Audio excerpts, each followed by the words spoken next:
할렐루야.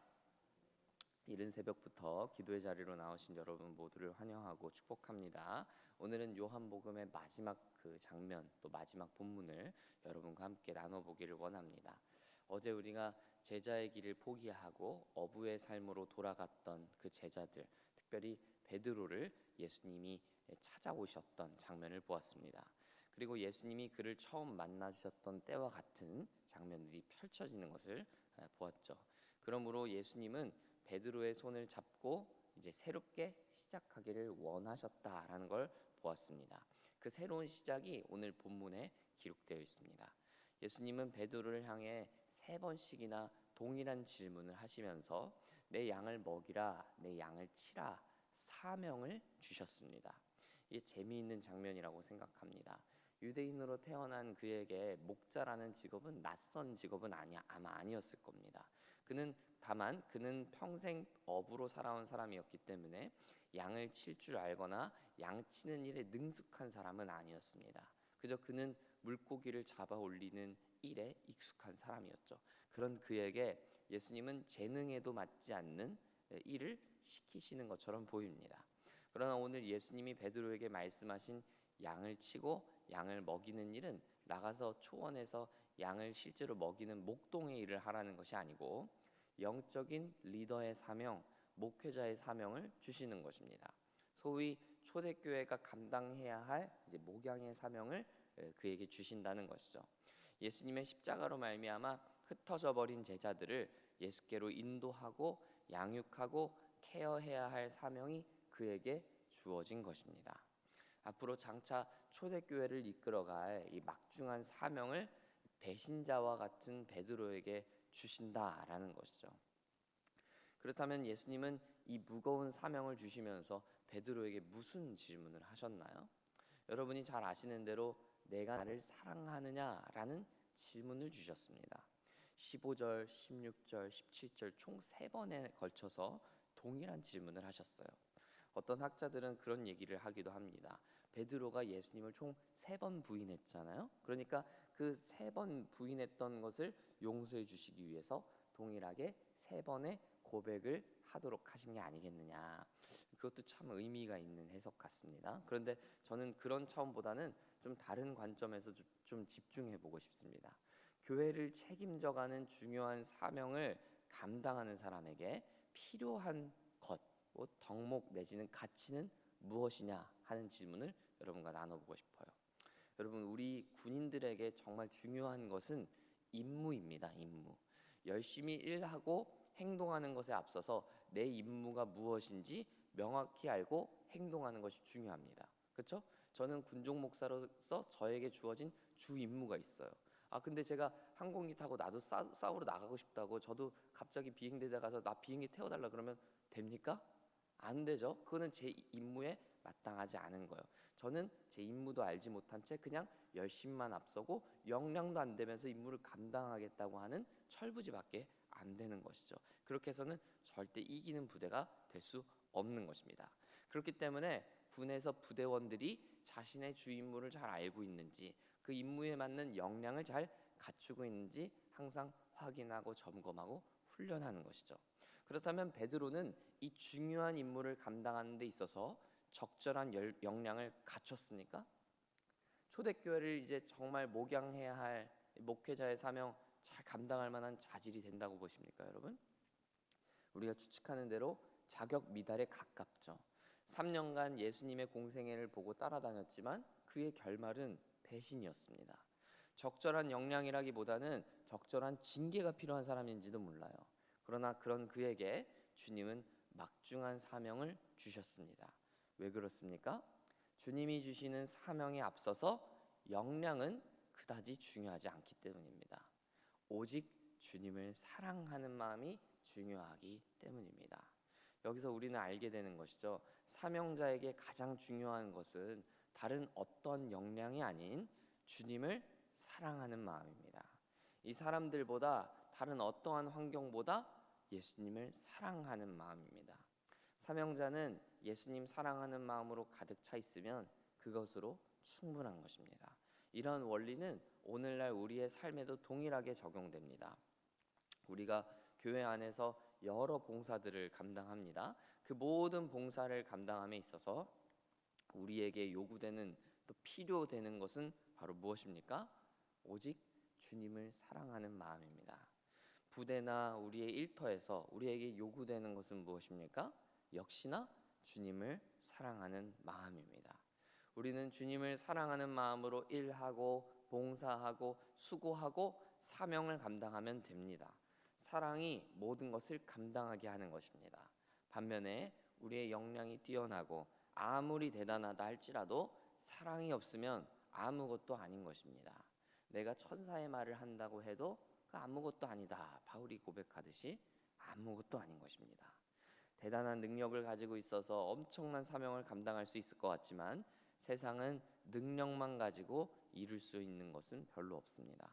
사랑하지 않으면 능력치가 아무리 100에 가깝다 할지라도 발휘할 수 있는 건 10도 안 되는 것입니다. 사랑하는 여러분, 여러분은 오늘을 살며 주님을 사랑하는 마음으로 가득 차 계십니까? 예수님을 사랑하는 마음이 여러분 안에 충만하게 부어져 있습니까? 사랑하는 마음으로 오늘 눈을 뜨고 이 자리까지 나오셨습니까? 오직 사랑의 마음을 구하는 여러분들 되시기를 바랍니다. 첫째는 나를 부르시고 내게 사명을 주시고 오늘도 호흡을 주신 주님을 사랑하십시오. 둘째는 나의 오늘 하루 동안 만나는 모든 사람들을 사랑하십시오. 양을 치라, 양을 먹이라 부르시는 주님의 부르심에 합당하게 응답하는 여러분 되시길 바라는 것입니다. 그것이 바로 오늘 우리에게 주시는 주님의 음성인 줄 믿습니다. 예수님께서는 내가 나를 사랑하느냐 질문하신 이후에 본문 18절과 19절을 보면 상당히 무서운 이야기를 하십니다. 내가 젊어서는 스스로 띠뛰고 다녔는데 원하는 곳 다녔는데 이제는 원하지 않은 곳으로 내가 너를 데려갈 거야. 이런 이야기를 하셨고 19절은 그 말씀이 베드로의 순교를 예언하신 것이다. 이런 이야기를 하고 있어요. 저는 여기서 19절에 나오는 베드로가 어떠한 죽음으로 하나님께 영광을 돌릴 것을 이라는 구절에 주목해 보게 되었습니다. 베드로의 죽음이 순교가 하나님께 영광이 된다라는 얘기예요. 마치 예수님이 그러하셨던 것처럼 말이죠. 여기서 우리가 분명하게 알게 되는 것이 있습니다. 우리의 죽음마저도 하나님께 영광이 될 수 있다라는 것입니다. 여러분은 언제 하나님이 여러분을 통해 영광을 받으신다고 생각하십니까? 우리가 뛰어난 상을 타고 대단한 업적을 이루면 영광을 받는다고 생각하십니까? 우리가 맡은 교회 일을 성실하게 충실하게 하면 하나님이 영광 받으시는 것입니까? 성경은 그렇게 증언하지 않습니다. 성경은 우리가 하나님을 사랑할 때, 하나님께 순종할 때, 특별히 생명까지도 내걸고 죽기까지 사랑할 때, 그때 하나님은 우리를 통해 영광 받으신다라고 말하고 있습니다. 사랑하는 여러분, 여러분은 하나님께 영광 돌릴 준비가 되어 계십니까? 이거 참 무서운 말로 이제 들리지 않습니까? 두렵게 다가오지 않으십니까? 우리는 말로는 너무나 쉽게 우리가 하나님께 영광 돌린다 말하지만 생명까지 내걸고 하나님의 말씀에 순종하고 주신 사명 목숨을 바쳐서 다하리라 이렇게 우리가 준비되어 있습니까? 선뜻 대답하기가 어려워지는 것 같습니다. 저는 그렇기 때문에 여러분께 이런 말씀을 드려보고 싶어요.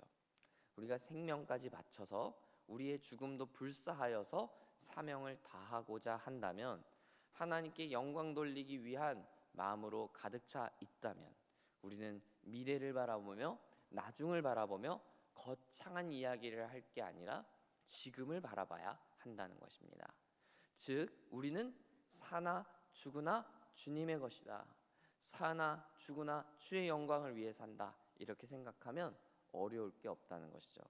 죽음으로 영광 돌리고 죽기까지 영광 돌린다고 하니까 우리가 죽음만 생각하고 극단적인 거창한 생각을 하니까 어렵게 다가오는데, 사실은 우리의 사명은 오늘 우리에게 주어져 있고 작은 것에 있다는 것입니다.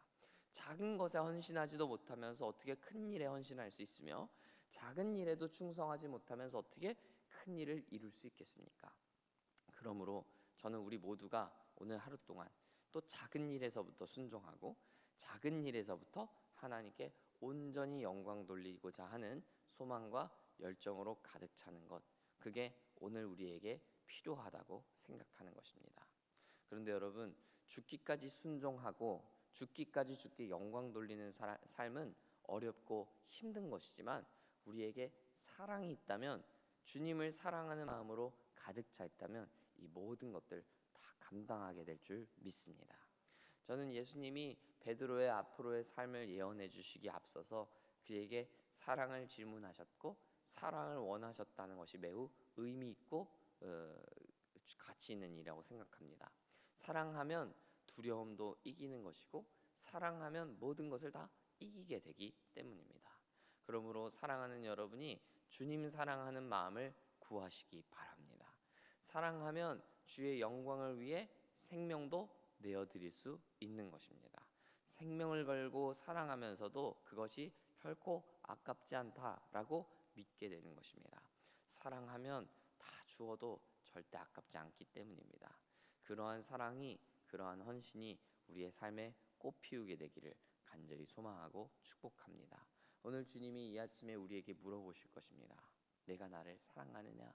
이 사람들보다, 너와 함께 이 물고기를 잡으러 나온 사람들, 너의 동료들, 너가 살아가는 이 삶의 현장들, 터전들보다 나를 더 사랑하느냐? 주님이 우리에게 물어보실 것입니다. 그 질문에 우리가 아멘, 주님, 내가 주님을 더욱 사랑합니다. 주님을 사랑하는 줄을 주님이 아십니다. 고백하게 되고 하나님 앞에 증언하게 되는 우리의 모든 삶이 되기를, 우리의 삶으로 그렇게 노래하게 되기를 간절히 소원하고 축복합니다.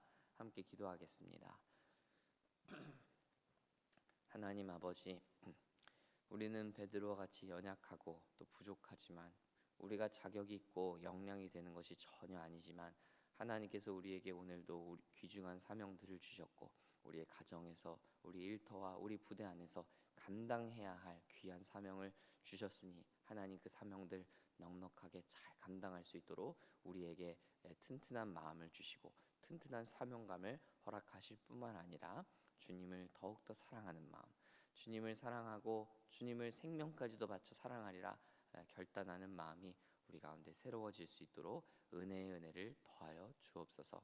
그렇게 주께서 주시는 힘으로, 주께서 주시는 능력으로 넉넉하게 감당하는 우리 모두 되기를 간절히 소원하오니 주님, 우리를 붙잡아 주옵소서. 오늘도 주님 사랑하는 마음으로 내 곁에 찾아오는, 나에게 붙여주시는 많은 사람들 사랑하는 마음으로 품고 사랑하는 오늘 하루 되게 하여 주옵소서.